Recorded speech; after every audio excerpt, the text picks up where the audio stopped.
Assalamualaikum warahmatullahi wabarakatuh.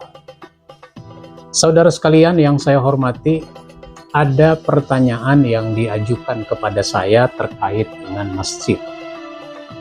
Pak Ustadz, bagaimana sebenarnya mengelola aktivitas peribadatan di masjid itu? Maka saya bilang, pertama, kaum muslimin yang menjadi jamaah masjid itu harus diberi motivasi agar mau beribadah di masjid. Ini kan masih banyak nih jamaah kita belum mau beribadah di masjid. Maka beri motivasi, sampaikan keutamaan sholat berjamaah di masjid. Mulai dari pahalanya 27, langkah dari rumah menuju masjid itu dihitung, satu langkah menghapus dosa, satu langkah mengangkat derajat. Yang kedua, suara azan harus terdengar secara luas. Maka speaker masjid itu harus dikontrol sampai batas mana suara itu terjangkau. Ini meskipun tanpa dikontrol, kita merasakan kadang-kadang suara speaker kita itu terlalu jauh, melewati masjid yang sudah ada. Lalu kalau kita sholat berjamaah cukup speaker suara dalam, sehingga suara luar itu untuk azan dan iqomat, suara dalam untuk sholat. Lalu yang ketiga, siapkan muazzin, sehingga muazzin itu ditentukan dia standby berada di masjid nunggu tibanya waktu sholat.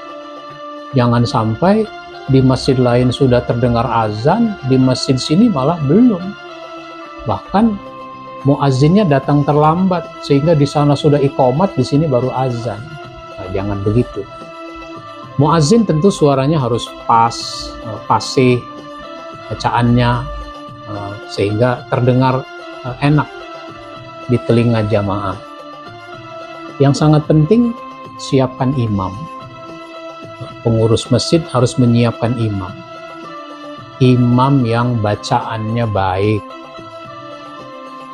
Bacaan baiknya bagaimana? Ya standar tajwid.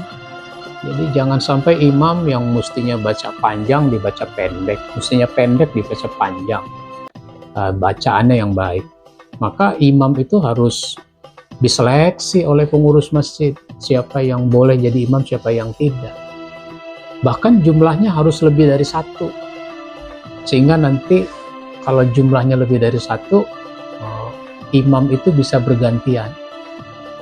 Misalnya hari Senin, maghrib, isya siapa, subuh siapa, zuhur, asar siapa. Kalau sudah dimiliki jumlah imam yang lebih dari satu, dijadwal, sehingga tidak ada lagi dorong-dorongan antara seorang imam yang satu dengan imam yang lain, akhirnya nggak ada yang maju. Jangan begitu.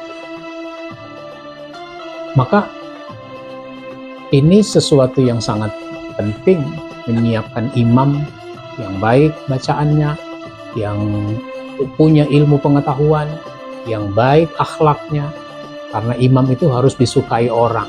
Disukai bukan karena gantengnya, tapi disukai karena akhlaknya baik. Nah, hari Jumat itu ada sholat Jumat. Sholat Jumat harus ada khutbah. Maka masjid harus punya khotib. Harus punya khotib. Sehingga nanti khutbah bisa disampaikan dengan baik. Untuk itu maka pengkaderan khotib dan imam itu sesuatu yang sangat penting untuk diperhatikan. Jangan sampai masjid nggak punya khotib. Bahkan ada masjid cadangan khotib saja tidak ada. Akhirnya apa? Itu kalau setengah 12 khotib belum juga datang, pengurus masjidnya ketar-ketir. Kalau saya jam 11 sudah nyampe. Seneng pengurus masjid, khotib jam 11 sudah nyampe. Kenapa? Karena di situ memang tidak ada cadangan khotib. Terlepas dari khotib jam 11 sudah sampai, tetap saja cadangan khotib itu harus ada, karena mungkin saja ada khotib tiba-tiba berhalangan.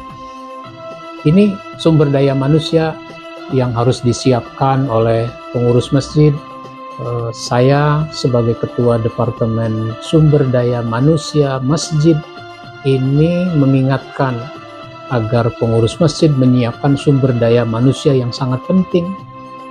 Muazin, khotib, imam, itu dalam konteks peribadatan. Ini yang saya sampaikan sebagai jawaban. Terima kasih. Assalamualaikum warahmatullahi wabarakatuh.